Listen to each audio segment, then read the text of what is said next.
why you're reopening it. It was already set up. I don't know. So I'm just gonna make up a title and put it in there again.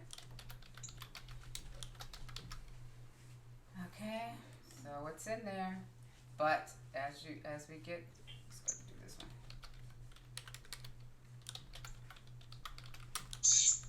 Okay, I'm just made up something. I'm gonna go live. Can somebody check to see if we are live right now, please? Brenda, can you check to see if we're live?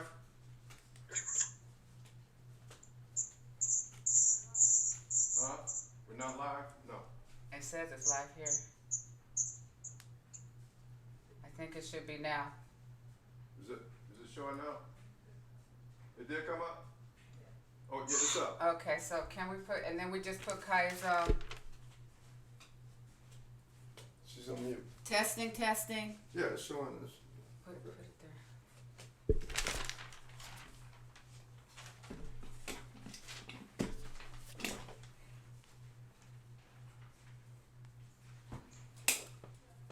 Kaia, we're getting ready to go live. Hold on.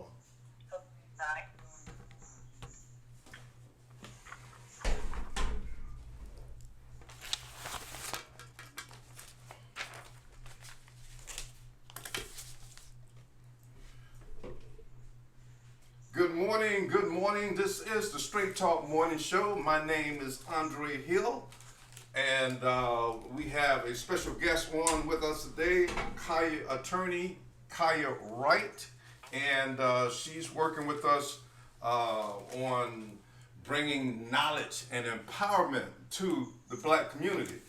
As usual, to our Facebook friends, the night before I typically post the subject matter, and last night I posted good evening Facebook friends. Tomorrow morning at our new time of 11 a.m. Eastern Standard Time on Facebook Live and YouTube, the Straight Talk Morning Show brings our guest, attorney Kaia Wright. She will be discussing protest and punishment, historical white reaction to black empowerment. Kaia is an activist dedicated to the empowerment of uplifting the black community. Also, she was a controversial Fireball talk show host that rattled the white supremacist listeners to the boiling point on a local station called the Sunday Forum radio show.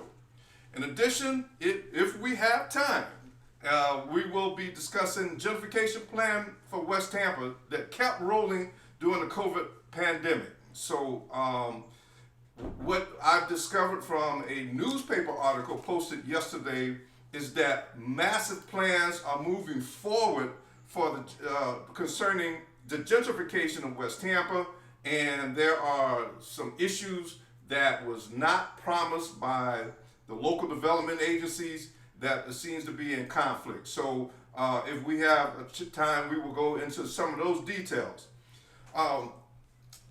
Also to take a look at understanding that, Kaia Wright is, I think, a maverick of an attorney. Rarely, and I've been in the legal field for quite some time, and rarely do you find attorneys that are sensitive to the plight of the black community. Usually they're looking to get retainers and fees to take them to the next level. But Kaia, is she's one of those people, that's dedicated to making a change and a difference. She graduated cum laude from Hampton University as a distinguished military graduate. She received her Juris Doctorate degree from the University of South Carolina, where she was on the dean's list. Kaia is an activist dedicated to the empowerment and uplift of the black community. Her efforts include organizing a major protest against and contributing to the reversal of the Army infamous racist hair policy, creating and facilitating mentorship program for black service members. So Kaia, tell me a little bit about yourself other than what I just said, and your views pertaining to the subject matter that we discussed. So, first and foremost, and you captured a bit of it there, but I love my people. I love my people, and it's not us then who when it comes to doing what is right to move us forward. And I was in the military for quite a long time, as you alluded to, went to the real HU. Let's just get that out the way. And University, and then to South Carolina for my law degree, and then to the University of London for my Master's of Law. Spent a lot of time deploying and practicing in various areas, mostly criminal law, but international operational law, administrative law. So I've had quite a varied career. And most people, when they leave the Army, most of the times when they leave the Army, go straight to another government job. I mean, they basically take the uniform off and they're either in the same office or they're definitely within the government. And I wanted to do something different when it came to my post-Army career, even though I still love law and I'm still looking to do that, but also wanted to focus on what I could do to help empower my people. So started Courage Under Fire to memorialize the protest movement during the national anthem that Kaepernick spearheaded, which is global now. Because I thought about Muhammad Ali, and when he protested the way he did, there was no one there to record it, right? There was no one there to gather the articles and gather all the memorabilia and gather all the TV clips and that sort of thing. So I wanted to make sure that this movement, during the 21st century for us, that's so important, was captured, was properly captured. So, that's something that I really take a lot of pride in. And it's consistent with my theme of doing everything that I can to move the people forward and uplift us in any way. And there's a lot of, good analysis on the site. In my typical way of bringing to the fore, lots of time, putting in lots of time studying and grasping, the issues we need, an understanding of the issues we need, the historical aspects of it, which I'm going to talk about as well, that we need as a people. Because, when you look at a bunch of old videos and stuff from the 90s, and you're like, our elders and our ancestors, they've given us the roadmap. They've given us the answers. They've done this analysis. And we still keep starting over and reinventing the wheel and waiting for white people to act right, instead of taking the bull by the horn, and moving forward ourselves. So absolutely, and you and I had that discussion that we cannot depend on Caucasian people to wake up one morning and just say we need to start doing right by black people. This mechanism of white supremacy, as I've explained on previous shows, is a program, and it operates, with a specific conclusion or intent, and the intent is not to ever allow black Americans to ever acquire economic parity, because that would challenge the system of white supremacy and its intent. But dealing with going straight, diving into the subject matter, protest and punishment, the white historical white reaction to black empowerment. Hit us up with that. Okay, so what you see as we go along today is a pattern, a theme.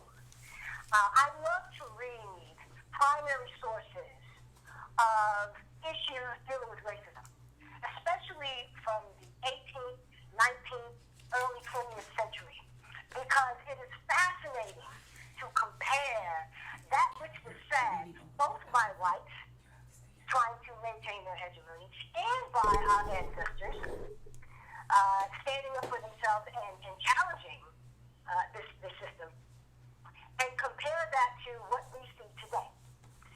And it's fascinating and it's amazing. And with regards to protest and punishment and the reaction to our empowerment, let's go back to Reconstruction, right? So post-Civil War, generally a 12-year period, 1865 to 1877, and you had a myriad of positive developments, right? You had blacks being elected to state and congressional offices. I mean, think about it. These formerly enslaved people are now getting elected to statewide and federal positions, governors,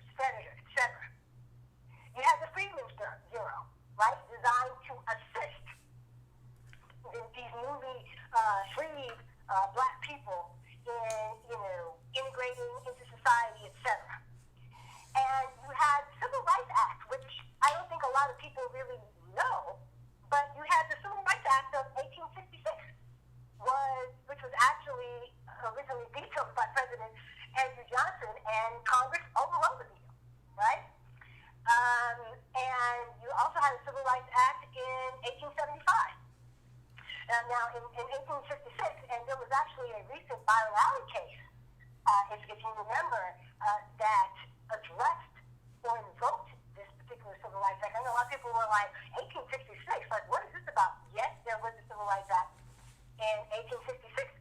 And in 1875, that Civil Rights Act was designed to counter some of the Jim Crow-esque type measures that were being passed. And we're going to get into the backlash, but with regards to the positive things. So that particular act sought to ensure equal treatment in public accommodations and in public conveyances. In other words, again, to counter Jim Crow. And the Supreme Court actually ended up in 1893, I believe it was, finding that act to be unconstitutional in an 8-1 decision. So pretty overwhelming, actually, which is unusual for the court. You had the Civil War Amendment, right? The 13th Amendment, which of course abolished slavery. And then you had the 14th Amendment, with its infamous, equal protection clause. And there are other items, but that's the most important. And then, of course, you had the 15th Amendment and the right to vote. So, very important amendments, all dedicated to Black people, right? All dedicated to, at least in theory, because any law is only as good as its enforcement, as we know. You can put anything on the books. But what's also striking about this, when you look at, again, the 1964 Civil Rights Act coming to the future, and the Voting Rights Act, etc., you have this constant need to pass laws to force white people to respect that which is ours. It's not for them to give. People don't, a lot of times, I spend a lot of time on social media, and, there's always this argument about, what white people gave to us. White people did not give us anything. Okay, this is what we have as human beings. Okay, but these laws were passed to try and force them to respect our dignity and that which, again, we are entitled to as citizens of this country. But notice this constant need, right? This constant effort. So you had all these positive things, happening, and there has to be a response. So what do you get? You get the birth of the Ku Klux Klan in 1865 in Pulaski, Tennessee. You get the Black Codes, right? Transferred from the slave codes. Now the Black Codes.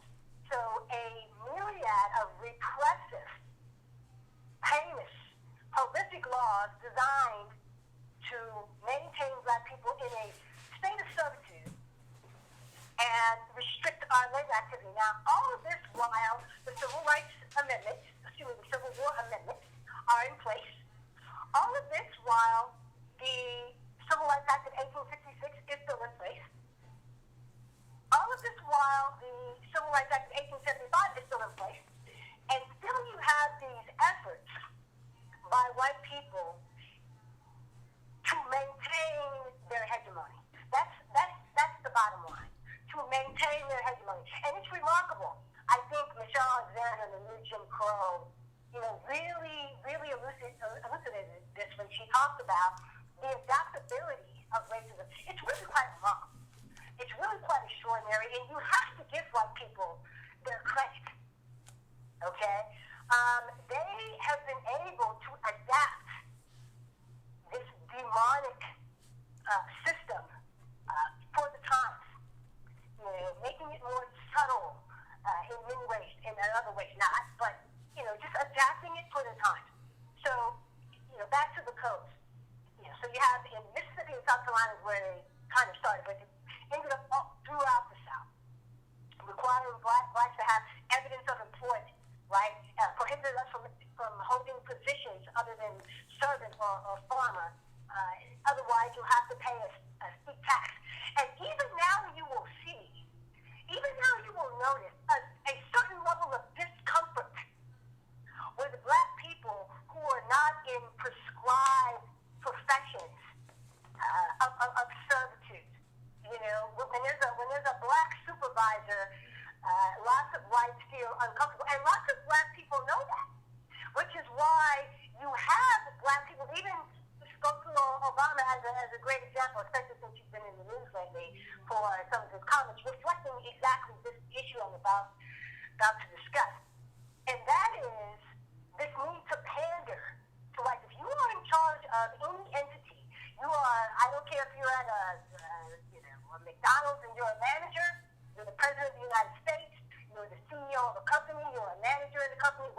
may be, if you have a predominantly white workforce, there is going to be this perception or this belief that you are going to favor whites, right? Because white people think that we are going to conduct ourselves the way they do. That's why when you're pro-black, they see that as anti-white, okay, which is obviously nonsense.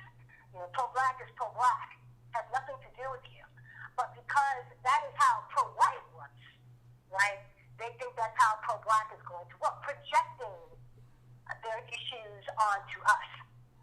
So when you have black people in these positions, they're going to take one of a couple of tacks.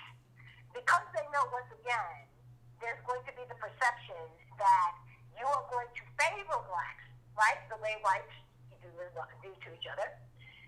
So they overcompensate.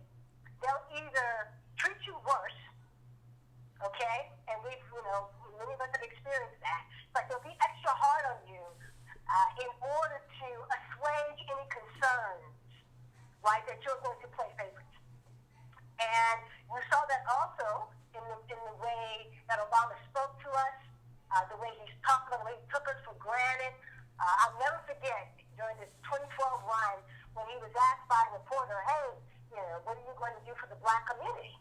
And his response was essentially, I'm not the president of Black America. I'm the president of the United States of America, which is obviously ridiculous. We already know you're the president of the United States, but it's not in any way inappropriate to ask you, what are you going to do for specific communities? You manage to do things for other specific communities, for the Hispanic community of dreamers, for the LGBT community or the LGBT community, through your same-sex marriage stance, et cetera, your national health stance, et cetera, for which I was grateful, but still, when it's a predominantly white or specifically a non-black group of people, then all of a sudden specifics are fine. But when it's black people, then it's a problem. So you have this kind of attitude whenever you have black folks who are in charge of something, and then their reaction to that. So to back to this, well, if you are in certain positions, servitude, then I'm comfortable. If you're in positions of authority, then I'm not comfortable, and I'm going to find little ways to put you in your place. And that's what we had with these black codes. Charged in jail for quote-unquote vagrancy, right? And this was just a way to get the peonage system back. And there's a great book called Slavery by Another Name, which discusses this issue of eventually putting black people back into slavery by having them being forced to pay off these debts, which you can never pay off, right? There's always something added to it. And those black codes were about maintaining this pool of labor, right? That was one of the main purposes, in addition to restricting our movement. We couldn't testify in court, for example, against white people. And even though within the court system, yes, we can testify against whoever, and we can bring suits against whomever, and et cetera, but getting back to the adaptability, you still have the discrepancy in convictions, in credibility of witnesses, in perceptions of the defendant, all based on race. And we see that with the results of things like the Innocence Project, things like multiple studies on false convictions, wrong convictions, and the fact that black people overwhelmingly make up the victims of these things, because you still have that racism in the system. And even back in the early 20th century, late 19th century, when you had trials, etc., and white people today like to try to kind of narrowly define racism as the Ku Klux Klan and saying the N-word and these kind of extreme things where they can accept themselves out of it, right? Instead of recognizing there are many ways that systemic racism is maintained, and one of them was, and we've seen this many times, juries and acquitting people for crimes against black people that would not have resulted in acquittal had they been white, and we know that. Or failing to convict individuals for crimes against black people. So, and we've seen a lot of that. But even back then, so those are just one of many ways that the court system or those black codes, we see the same kinds of things even today. So, and one interesting thing about the South Carolina black codes is they had provisions for persons of color. Is what the statute said, and I found that very interesting because that was defined as any individual having at least 1/8 of black blood. And if you heard me on the Sunday Forum, you know I'm not a fan of people of color. Okay, I'm not a fan of that phrase. It collapses experiences that are disparate. Okay, and each group. You know, God bless them, whatever. You have your issues and feel free to fight for them.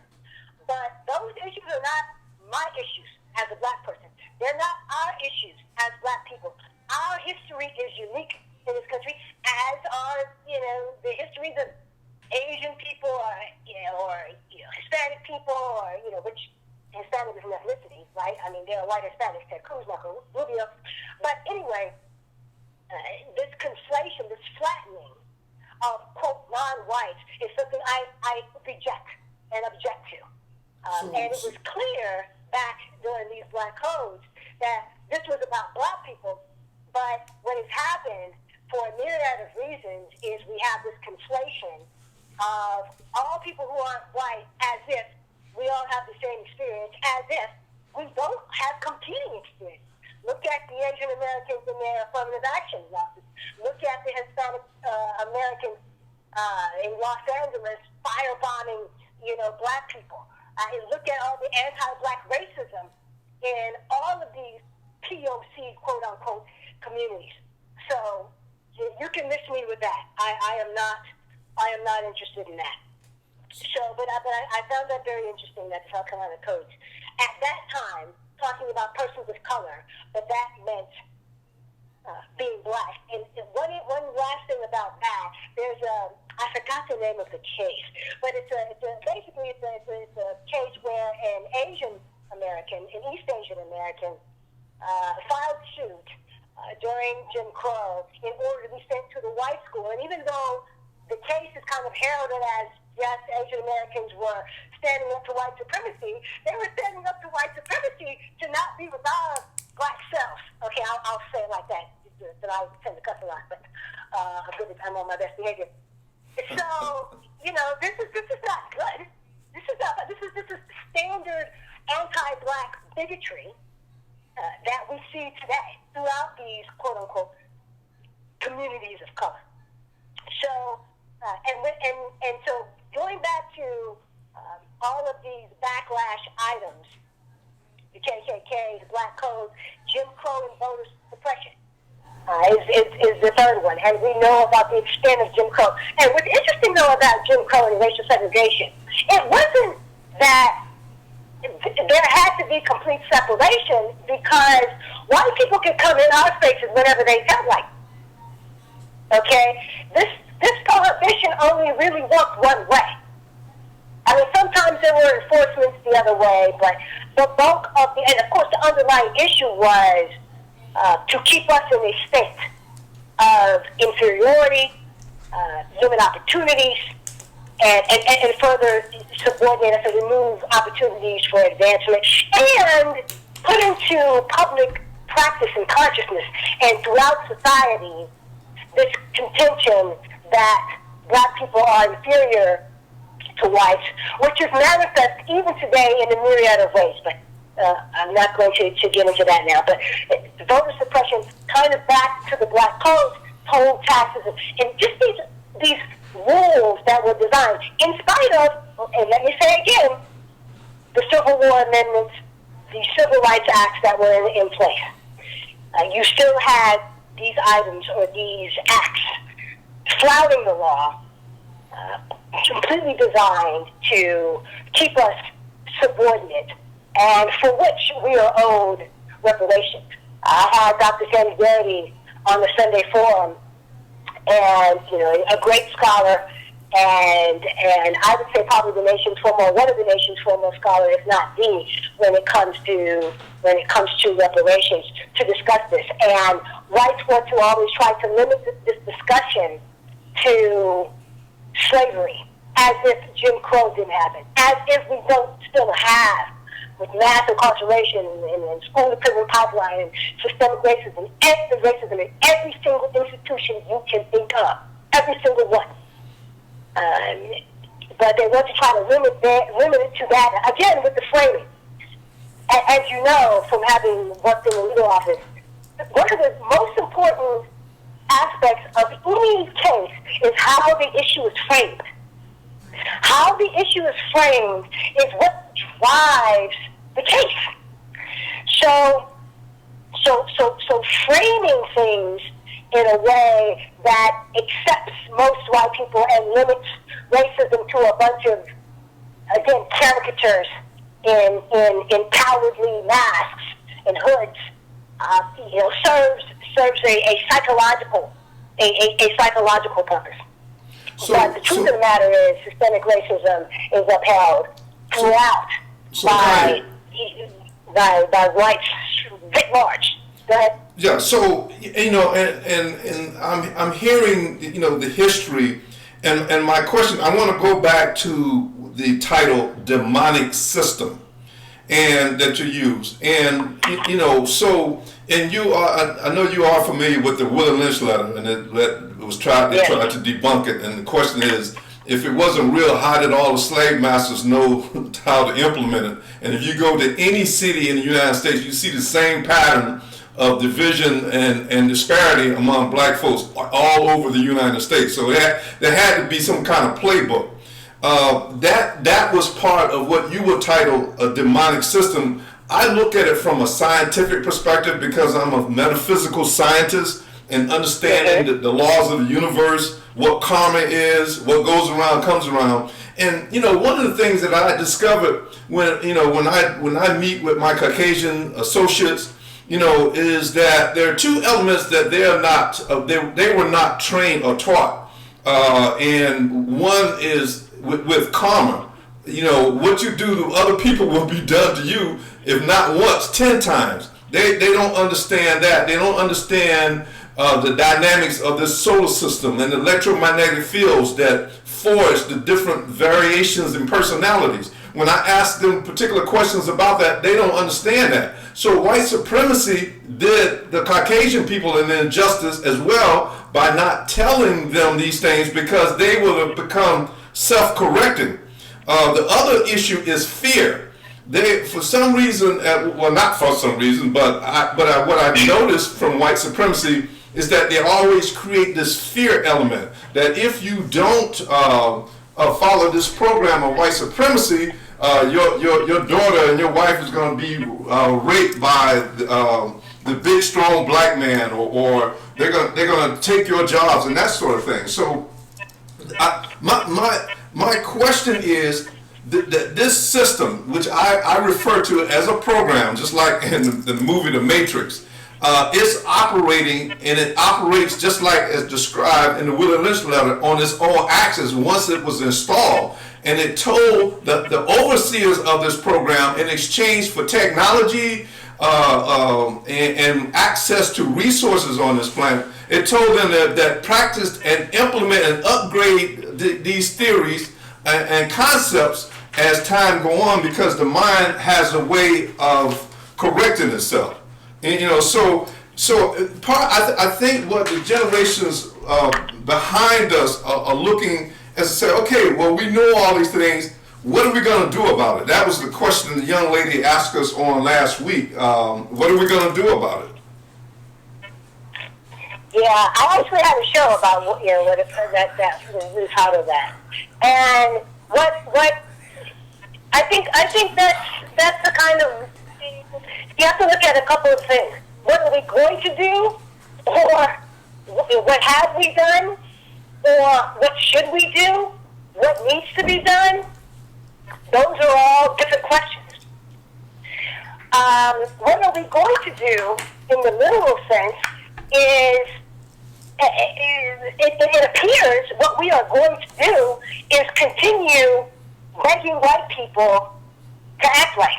I mean, that's what we've been doing for decades. And as we saw in this last election cycle, when, black people are demanding that other black people vote for Jim Crow Joe, vote for the architect of the 1994 crime bill, vote for the man who had the nerve to stand up in front of a bunch of black people because we allowed this kind of thing to happen, and say, and I believe it was an NAACP conference, I don't forget where he was, but remember he said that, well, if you vote for a Republican, then they're going to put you back in chains. First of all, in order for that to happen, surely the white Democrats would have to allow it to happen, right? What were they going to be doing when the Republicans were going to be putting us back in chains? This is not a one-day affair, all right? But also the invoking of such a horrific aspect and period of our history in order to count votes. I mean, it's disgraceful. And what you see now is the same nonsense. And we are addicted to symbology. The self-esteem is so low that any crumb, it's like the kid at school who nobody likes, right? So what he does is he gives people his lunch money. He, shows them his homework. He does all of these things so that they can kind of pay some attention to him, begging for their attention. And that is what, frankly, we are doing, have been doing, and will continue to do until our consciousness is raised to the point where we understand that is not the way we should be going. That is not what we should be doing. That's not what needs to be done. That's what we are doing. But that's not what needs to be done. And it's really unfortunate and sad. But it's also, it's easy to understand in the context of an abused spouse and an abuser, because that is the nature of our relationship to white people.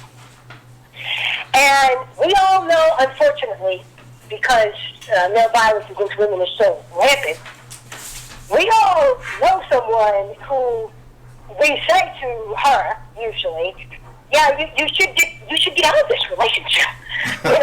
Yes. But you can't talk her out of it. She has to come to the realization of her own. And even when things get really bad, well, he only does this when he's drunk.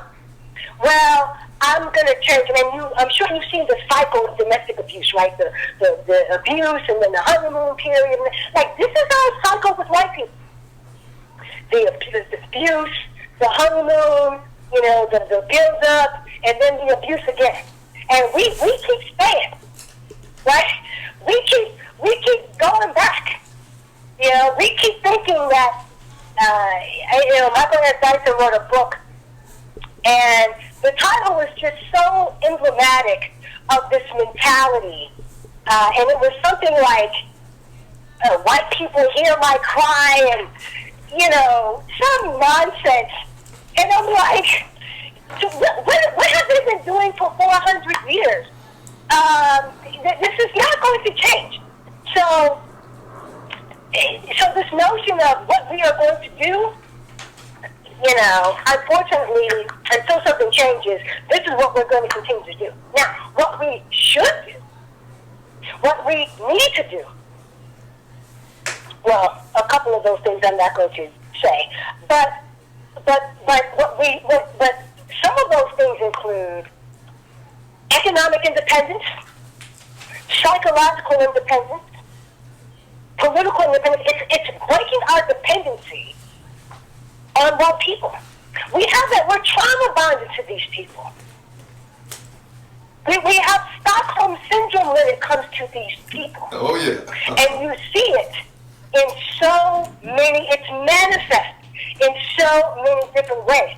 But once you recognize what's going on, what you want to do is break from that. And when they recognize that you are no longer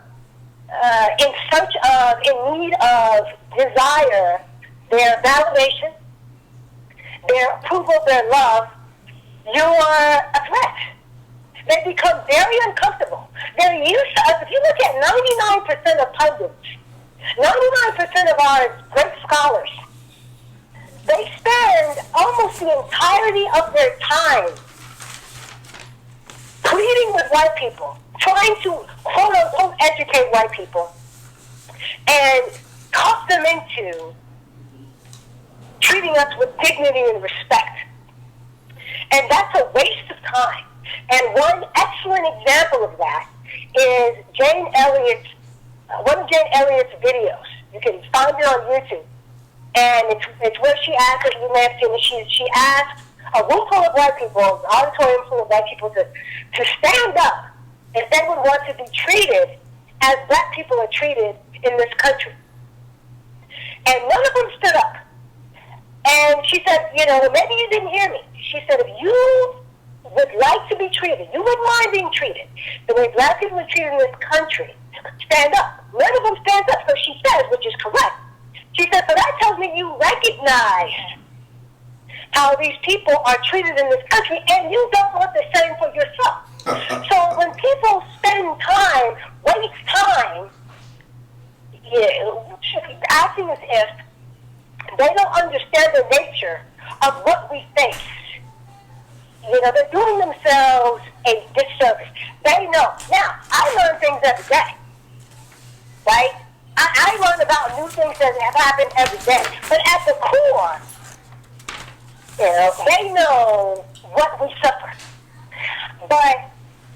And I understand this to some degree, to be frank. They don't want to give up their power and control. It's really that simple. And they need us to act in a capitalist society. You need a lower class, right? You need someone at the bottom of the cast.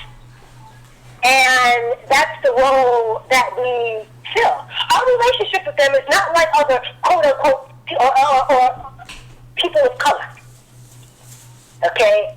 So you see this manifest. But we need to break our dependence on them and look internally for our empowerment and uplift. We have the talent. We have the resources. We have the ability.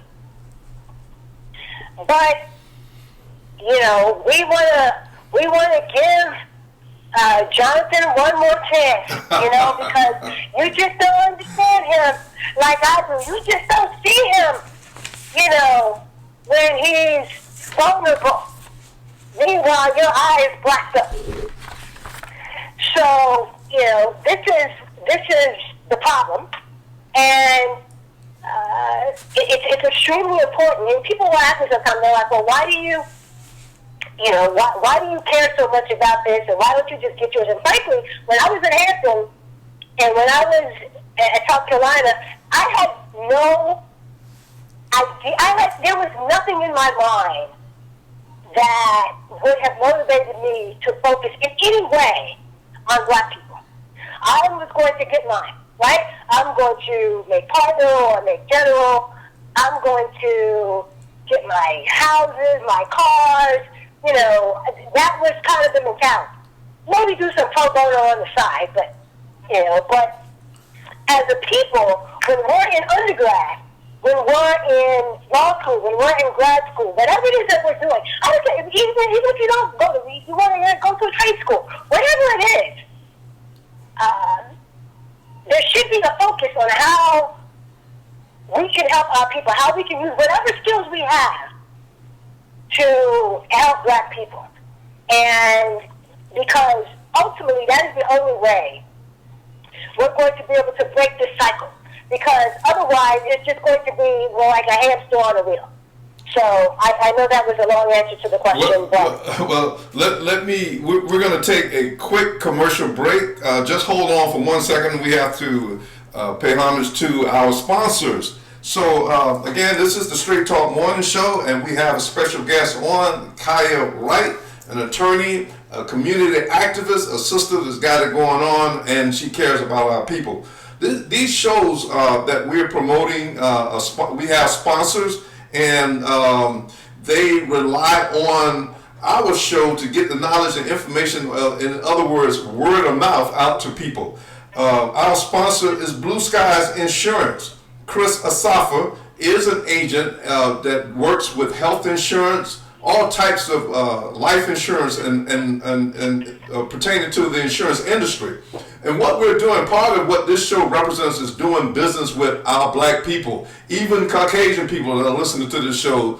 You know that our businesses have been done a disservice. So when you support our black businesses, that helps your karma in the future. So reach out to Chris Asafa at 813-766-4474. Now, I think today is the last day, or tomorrow is the last day for you to change programs or policies. So if you've been loafing on getting that done, and you're not happy or satisfied with the program, the health program that you have, or you need to sign up, you give Chris a call at 813-766-4474. And I've talked about her on the show. She's one of those insurance geeks. She reads all the codes and specifications, and she knows which programs will fit and assist you based on your condition. So give her a call. We're supporting black businesses. This COVID virus is having a tremendous effect on all businesses, but it is especially a tremendous effect on black businesses. So give her a call. She's good at what she does. She's my agent. I had to switch up to stay in sync with our policy of doing black business with one another. So give her a call, and she will give you the hookup. Getting back to Kaia, here's the $360 million question. What is the end game of white supremacy? Well, it's what they've achieved now, right? Global domination. This is a minority group when you think about it, right? In terms of population. And one of my favorite scholars who I actually only learned about within the last 10 years, who I really love, Dr. Amos Wilson, rest in peace, talked about how fascinating it is that you have such a small group of people who are able to maintain such control. And in order and he talks about the fact that in order for such a small group of people to maintain such control, then he talks about the fact that the rest of us have to kind of be out of our line. But in reality, we have to be participating in it. So, they have to maintain dominance and control by subordinating other people and by subordinating us in this country. But, that's the bottom line. Maintain white hegemony, period. Right? And they've only been dominating, quote unquote, for about half a century. Okay? Like, this, in the grand scheme of how long human beings have been on planet Earth, this is not a long period of time. Okay? And nothing lasts forever. As for, them reaping any consequences for what they've done, they need to. Because what is the incentive for them to stop doing what they're doing? What is it? there isn't any. There is not one single bit of an incentive. The only times they've put forth any effort, and at least on the surface, pretending to advance equality, again, back to all these statutes that we have to keep passing. These amendments, these constitutional amendments we keep having to have. And yet we still have the same core system, right? you still have this need to ensure that things remain the same. Things remain the same, regardless of what you put on top of it, regardless of the effort you make it seem as if you care. At the end of the day, we're back to that adaptability, right? We're back to Black people, in fact, doing worse in many ways than we did 50, 60, 70 years ago. How is this possible? It's easy to understand once you grasp what the system is about. And again, that is maintaining that hegemony and maintaining that control. And if I could just get to a couple of other, I know we're running out of time, but I'll try to get through, because that was only, the Reconstruction bill was only one of several items I wanted to highlight about this right reaction to Black empowerment in the form of punishment and protest. Yeah, we're listening. So quickly, after, and just kind of back to the Reconstruction bit, just to say this, what you'll see in all of these is Blacks who defied any of these items, right, who pushed back against any of these Black Code items, these Jim Crow items, and these other items that I'm going to get into, the response, the right reaction to this Black empowerment includes assaults, of course, theft of property, lynchings, rapes, other, killings, and retaliation, all of which is designed to instill fear in us. I mean, quite frankly, you have to ask yourself why, after all this time, we continue to pursue this course of action of trying to talk sense to these people. So the next bit was Confederate flags and symbology, right? Most Confederate monuments were erected between 1900 and about 1920. So this is during kind of your Jim Crow time, and erected as yet another vestige of white supremacy, right? A kind of psychological warfare, a spike for retaliation.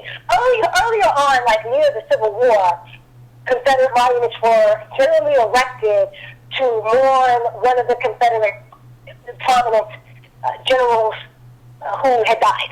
Okay, but later on, it became more of a way to constantly remind Black people of those who were dedicated to maintaining them in a state of slavery and in a position of inferiority and subordination. And you know this also because it stretched well beyond the Confederate states, right? You had states all over the country having nothing to do with the Confederate, nothing. With these Confederate monuments, etc. And of course we know that we had schools and roads and buildings and near and dear to my heart, several federal military bases named after these traitors. I mean, what kind of, and I know that the rationale for these namings, especially of the federal buildings and the federal installations, was this reconciliation, also taking place during Reconstruction, this attempt to reconcile with the South. Never mind Black people, yeah, but to reconcile with the South. So you have all of these items that are named for these people, and Black people are expected to have no issue with this. Black people are expected to drive down roads and go to high schools and middle schools and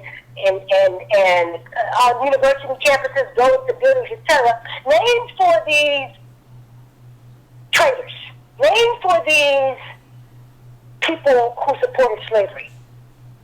And it would be the equivalent of course,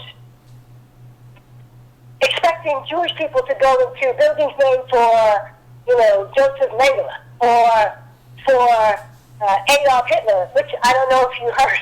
By the way, in Namibia, there was a guy just elected to office. His name is Adolf Hitler.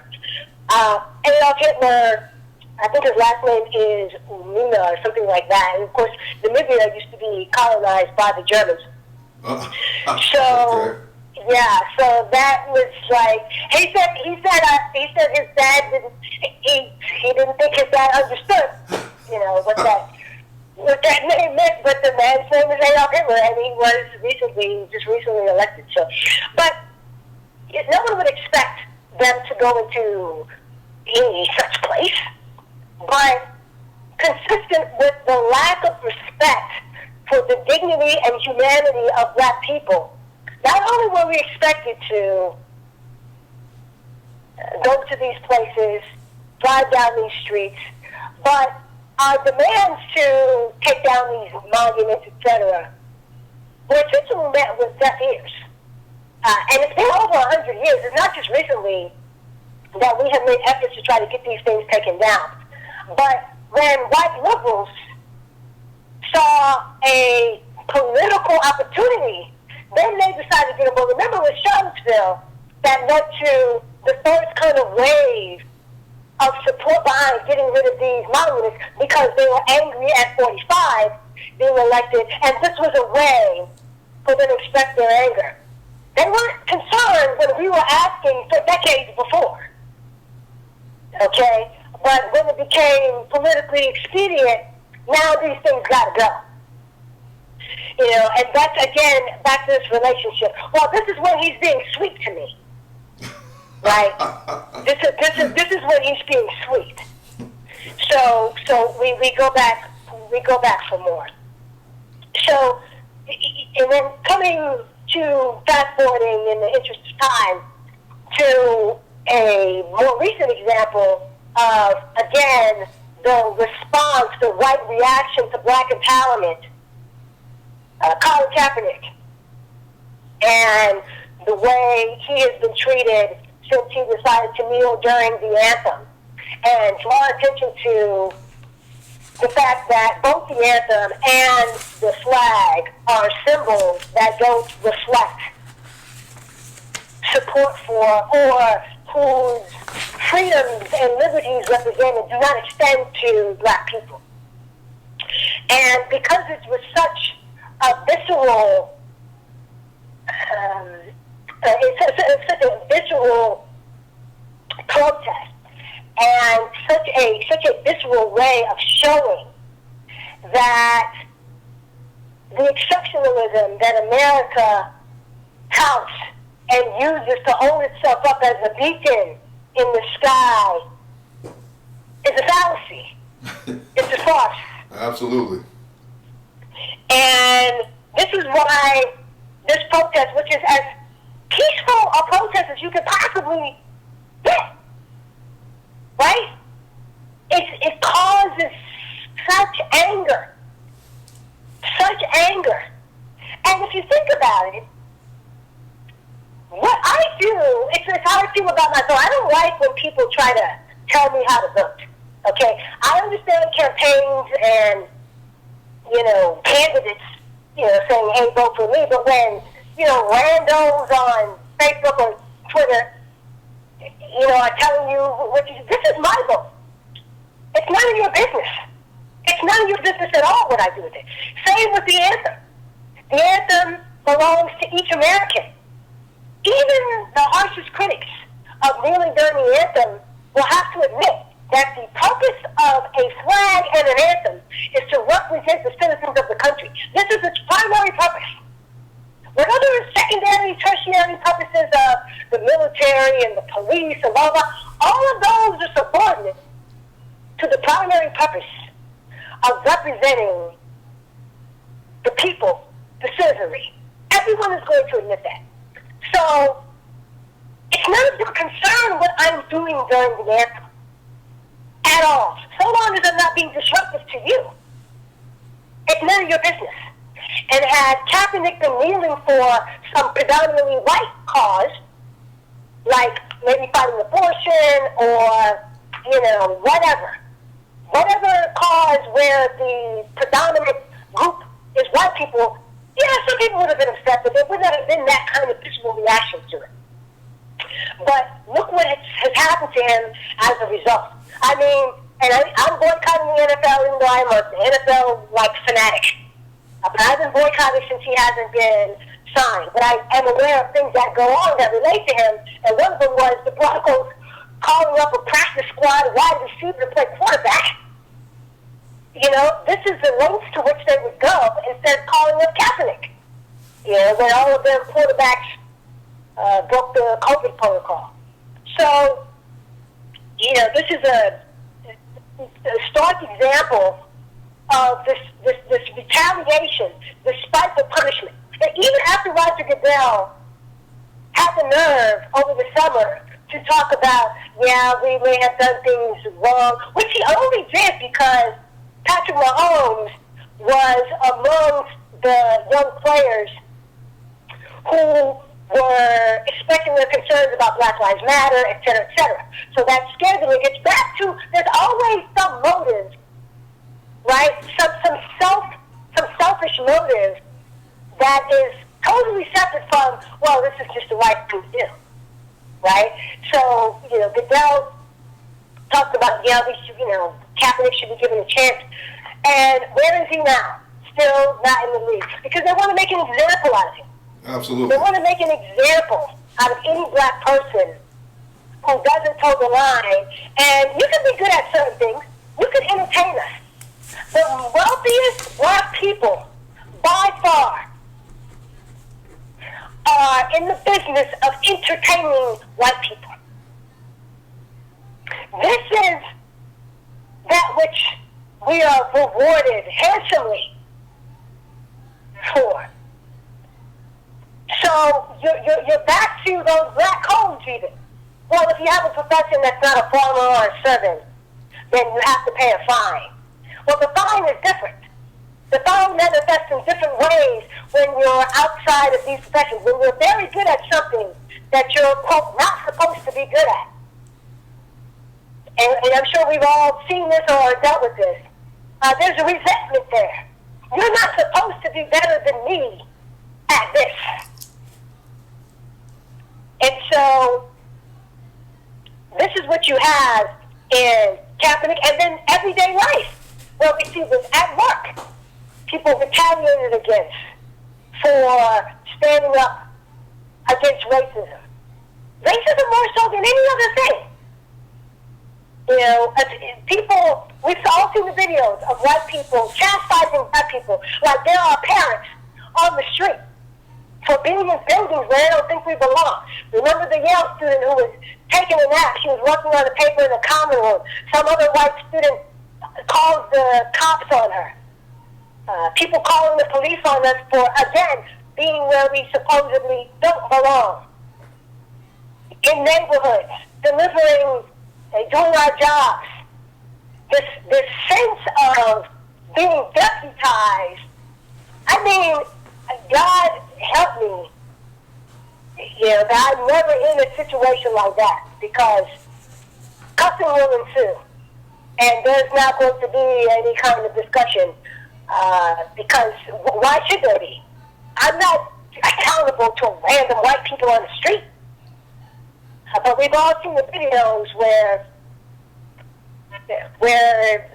this is the assumption, and this is what happened. So I know we're about to wrap up, and I have some more, but we can maybe talk about that another time. Well, yeah, and so and also the one issue, and then we're right at the end of the hour. One of the things we're working on, our organization is implementing a program to bring the black communities together, and we are confronting issues where the white supremacy within our government, our city government, our state government, in terms of gentrification, we have made offers and proposals to stabilize black businesses that are being subjected to gentrification, where large numbers of residents are being displaced, and with the promise that they can return back to the neighborhood.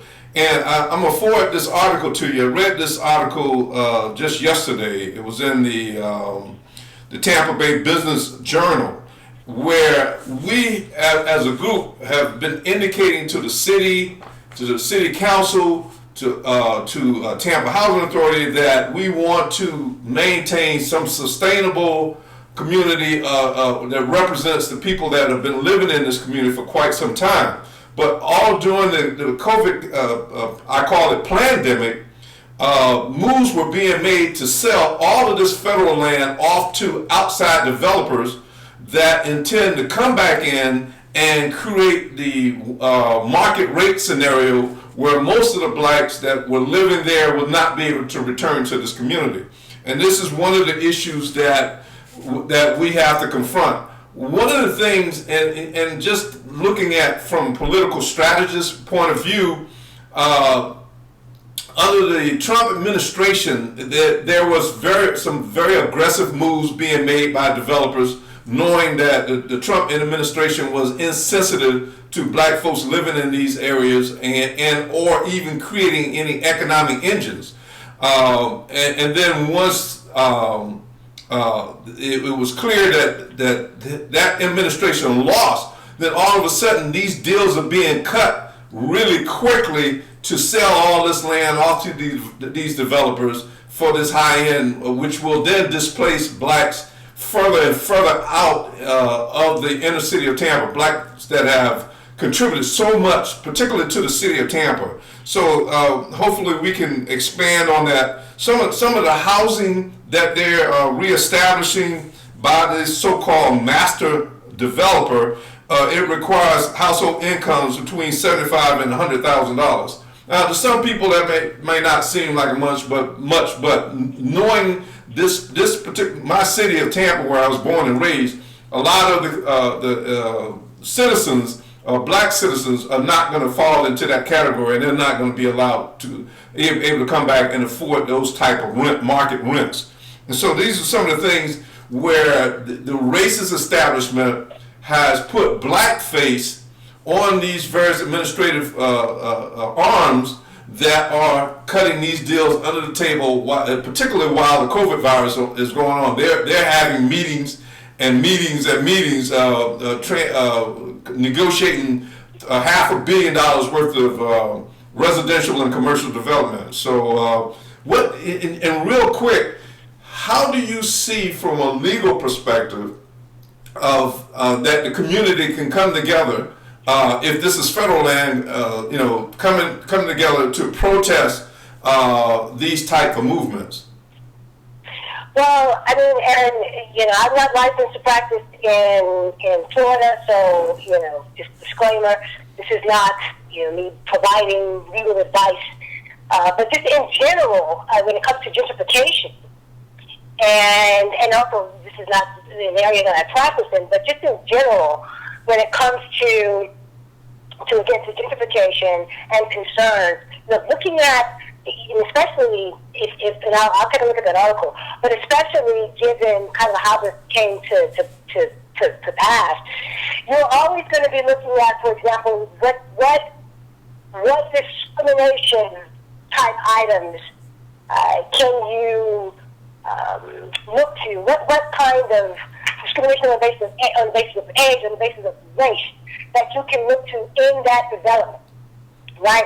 When you look at disparate impact, okay, which is how even if something is not overtly discriminatory, but if it has a disparate impact on a group under one of the protected classes, then that's something you can look to. So folks are going to have to, of course, engage their politicians first of all, and I understand that might be a futile effort, but they're looking at what's going to save them. And gentrification is an issue all throughout the country, right? These are legal ways that people are able to push us out of the community. It's like, well, no, this is just what it costs now. But what is the impact of that? What are, and just like in any other kind of protest, how do you get those who are going along with approving these processes, which is city council, etc.? How do you get them to listen to your concerns? And these are the traditional things you would have to do in order to get them to change their mind, or get these particular private entities, to look at, hey, this is going to be a problem, and what you're doing should not be welcome in my city. Valuing the people to protest, and that happens all the time as far as changing what's going to happen in the community based upon community action.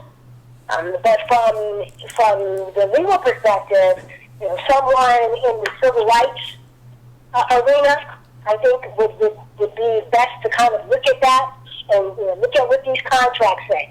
A lot of times with these housing issues, a lot of these contracts that are given to people who own property, there are a lot of problems with them.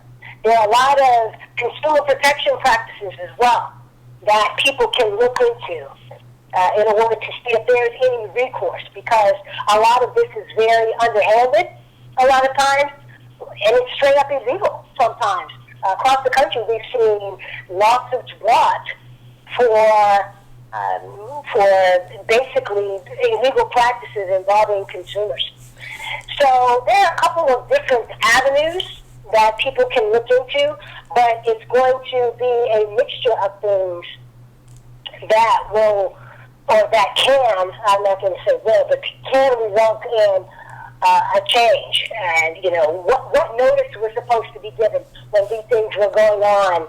For example, you said during the COVID crisis, and we've seen many problems with the CARES Act and how things were distributed and items of that nature. So I would definitely, when it comes to the issue of gentrification, look at contractual bits, look at discriminatory bits, and look at activism as three kind of concrete things to explore in coming up with ways to steer things in a different direction, I should say. So that's just general when it comes to these issues. So also in that particular article, one of these high-end grocery stores that is being considered to come in instead of a cultural community store, they refused to comment with this particular article, which was a red flag as to the guilt. Those saying, "Look a gilt horse in the mouth."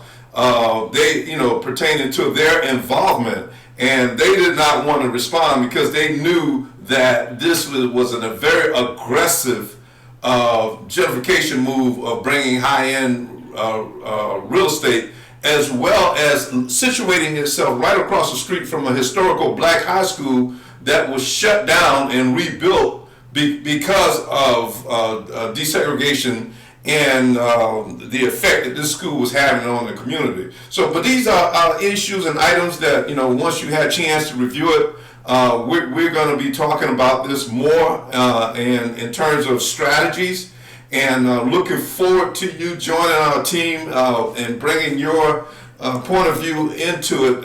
Is the type of insight that our people need. My strong recommendation now to any of the listeners, and this is a Tampa situation, but this is being duplicated all over the United States. So, all of the alumni from Blake High School, all the alumni from Middleton High School, even though those schools were put in a divisive posture, at this point, West Tampa and East Tampa, it still appears to be a divided scenario. So, once West Tampa is overran, then East Tampa will be on the charts. So I'm encouraging all the elders, alumni from both of those schools to come together and as a group and confront the politicians, these quasi-government agencies that control land, federal land that the people own, and create an audit situation as to what's going on. So you got the last word. Well, what we see, even with this gentrification, there's the colonizing just continues, right? I mean, after centuries, we still see the same behavior. We still see the same behavior. There was a great video of some white guys in Brooklyn, I think it was, and having some argument. And one of them said something to the effect of, well, I'm the one who paved the way for you to even come here.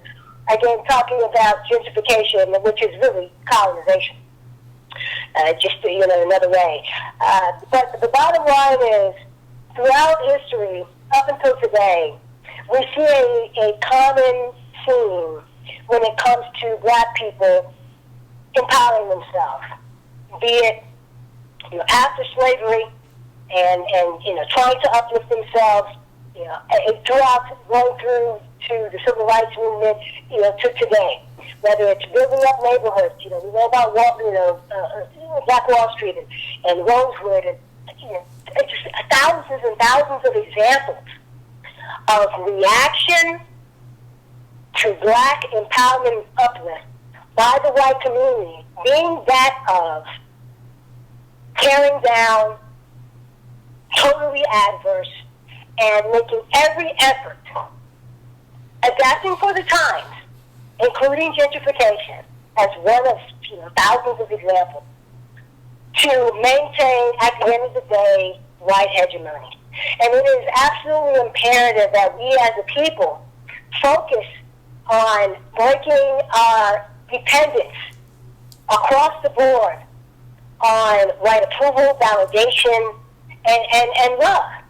And recognizing that within ourselves, we have what we need to thrive and succeed as a people. So that's what I want to leave your audience with. And thank you very much for having me on as a guest today. Absolutely, Kaia, and we're looking forward to having you on again in the very near future. So we will be talking about more topics, more critical topics of what's about to happen.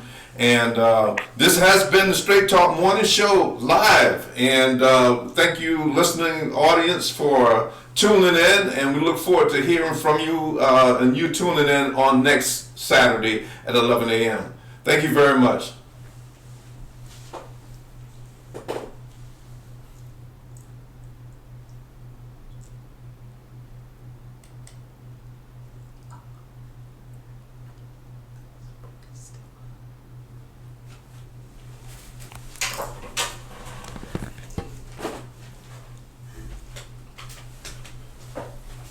Hey, Kaia. Okay. All right. Thank you much. So that was this. Yeah.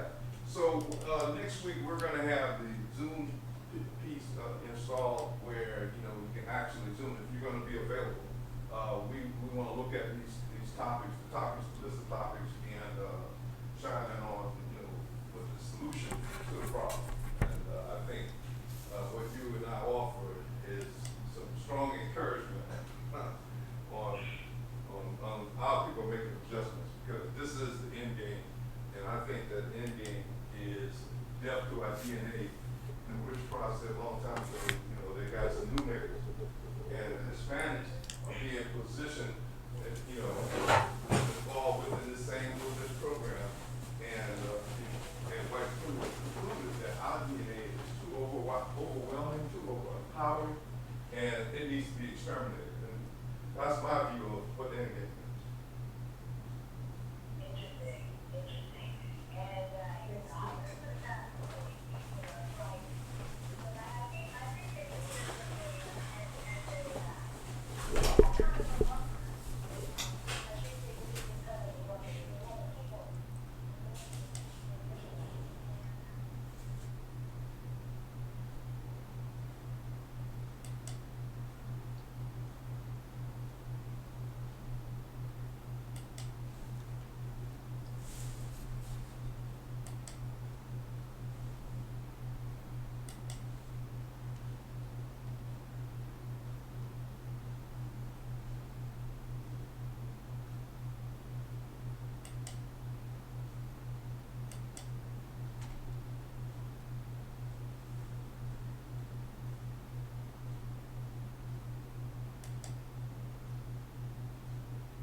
Can't get off Facebook.